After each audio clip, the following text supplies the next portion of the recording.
નમસ્કાર દર્શક મિત્રો, એસડી ન્યૂઝ ગુજરાતી ચેનલ પર આપનું સ્વાગત છે. હું આપની સાથે વૈશાલી પુવારુ કરીશું નજર આજના સમાચાર પર. ડાંગ જિલ્લાથી ડાંગના વધેમાં પતિ પત્ની વચ્ચે થયેલા ઝઘડામાં પતિએ પત્નીનું ગળ દબાવી હત્યા કરી દેતા સમગ્ર પંથકમાં ખળભળાટ મચી જવા પામ્યો છે.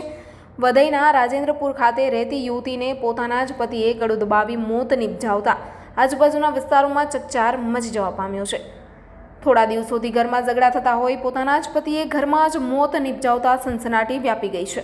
અવારનવાર ચારિત્ર્ય બાબતે આક્ષેપો કરીને માનસિક તેમજ શારીરિક ત્રાસ આપતો હતો મૃતક યુવતીનો પતિએ જ પત્નીનું ગળું દબાવી મોત નિપજાવતા સમગ્ર બનાવને પત્નીની લાશ ઘર નજીક કોઈ ફેંકી ગયું કઈ બનાવને હત્યામાં ખપાવવાનો પ્રયાસ પોતાના પતિએ જ કર્યો હતો, પરંતુ પતિએ જે મોત નિપજાવ્યું હોવાનું કબૂલ કરી લેતા સમગ્ર પંથકમાં ચકચાર મચી જવા પામી છે. અગાઉ પણ પોતાના પતિએ ઘર કંકાસના કારણે યુવતીનું ગળું દબાવવાનો પ્રયત્ન કરતા યુવતીએ પોતાના પરિવારજનોને જાણ કરી હતી. મૃતક યુવતી વધઈ ખાતે બ્યુટી પાર્લર ચલાવી પોતાનું પરિવારનું ગુજરાન ચલાવતી હતી. યુવતીના પ્રેમ લગ્ન 10 વર્ષ પહેલા મુંબઈના મલાડ ખાતે થયા હતા. ત્યારબાદ મુંબઈ રહેલ પતિ જોડે ઝઘડો થતા યુવતી વધઈ ખાતે આવી ગઈ હતી અને મૃતક યુવતીનો પતિ 2 વર્ષ અગાઉ વધઈ ખાતે આવી યુવતીના ઘરે જ રહેતો હતો. યુવતીની માતાએ પોલીસ મથકે જમાઈએ મારી દીકરીનું મૃત્યુ નિપજાવ્યા પછી પણ મૃતક યુવતી પ્રવાસે ગયેલ છે તેવી ખોટી વાતો કરી ગુનો છુપાવવાની કોશિશ કરી ગુનો કરેલ હોય જમાઈ વિરુદ્ધ ફરિયાદ નોંધાવતા વધઈ પોલીસ સ્ટેશનના PSI PB ચૌધરી સહિતના સ્ટાફે આગળની કાર્યવાહી હાથ ધરી છે. Reporter Sushil Pawar, SD news Gujarati, Dang. વધુ સમાચારો જોવા માટે લાઇક કરો, શેર કરો, સબસ્ક્રાઇબ કરો SD ન્યૂઝ ગુજરાતી ચેનલને. હાલની અંદર જ એક મહિલા જે છે સુમિત્રાબેન છે એ પોલીસ સ્ટેશનમાં અત્યારે ફરિયાદ કરવા આવી રહ્યા છે. એમની પ્રાથમિક રજૂઆત અમે સાંભળી તો એના પરથી એવું જણાય છે કે એમના જે જમાઈ જે છે એના 6-7 વર્ષ પહેલાં એમની દીકરી જોડે લગ્ન થયા હતા અને એ મુંબઈ ખાતે લગ્ન થયા હતા, સિવિલ મેરેજ કર્યા હતા. અને ત્યાર પછી અમે થોડા સમયથી અહીંયા રહી છે.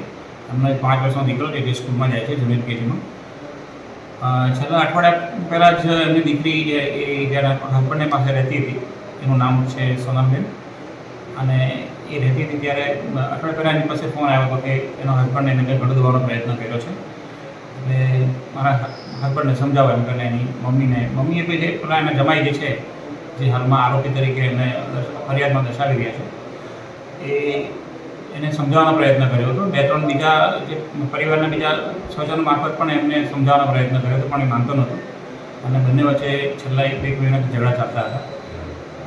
આજ રોજની ઘટના એવી છે કે જ્યારે એની મમ્મી પર બપોરે ફોન આવ્યો હતો, આ જે ફરિયાદી બેન છે સુમિત્રાબેન, એમના પર ફોન આવ્યો હતો કે ભાઈ એના જમાઈનો ફોન આવ્યો હતો કે તમારી દીકરી જે છે એ પ્રવાસમાં ગઈ છે, તો મને પૂછીને જણાવીને ગઈ છે, પ્રવાસમાં ગઈ છે, હું બહાનું કરીને એમણે એની સાસુને જણાવ્યું હતું આ ફરિયાદીને. ફરિયાદી બેને પછી એમને ફોન કરવાનો પ્રયત્ન કર્યો, ફોન સ્વિચ ઓફ આવતો હતો. પછી સાંજે ફરી પાછો એક ફોન આવ્યો આ ફરિયાદી બેન ઉપર કે ભાઈ તમારી દીકરીને કોઈક મહિલાએ ફોન કર્યો છે, તો તમારી દીકરીને તબિયત ખરાબ થઈ ગઈ છે ને એને કંઈક થઈ ગયું છે, તમે તાત્કાલિક આવો. તો એમણે તરત જ એમના પડોશમાં રહેતા અમારી ભાભી જે છે દીકરીની પડોશમાં રહેતા એમને મોકલ્યા અને એમણે કીધું કે ખૂબ બીમાર છે ને હાથ પગ ઠંડા પડી ગયા છે, દવાખાનામાં લઈ જવું પડશે. તો એ દવાખાનામાં હમણાં ગયા છે, લગભગ 8-8:30 વાગે આજે ફરિયાદી સુમિત્રાબેન છે જાય છે અને ત્યાં ખબર પડે છે કે એમની દીકરી મરણ ગયેલી છે. હમણાં એ હાલમાં જ અત્યારે પોલીસ સ્ટેશનમાં આવીને પોતાની ફરિયાદ હકીકત રજૂ કરી રહ્યા છે કે એમના જમાઈએ એને કંઈક ગળું દબાવીને અથવા તો કોઈક રીતે મારી નાખી છે, કારણ કે એનો અગાઉથી ઝઘડો ચાલતો બંને વચ્ચે. 2 વખત મારી નાખવાનો પ્રયત્ન પણ કર્યો હતો. અમારી પાસે થોડા સર્કમસ્ટન્સ એવિડન્સ પણ એ જણાવે છે પોતાની ફરિયાદમાં. એમની ફરિયાદનું હું કામ ચાલુ છે અને આગળની જે કાર્યવાહી છે એ વગેરેના PSI ચૌધરી સાહેબ જે છે એ આગળની કાર્યવાહી કરી રહ્યા છે. Thank you.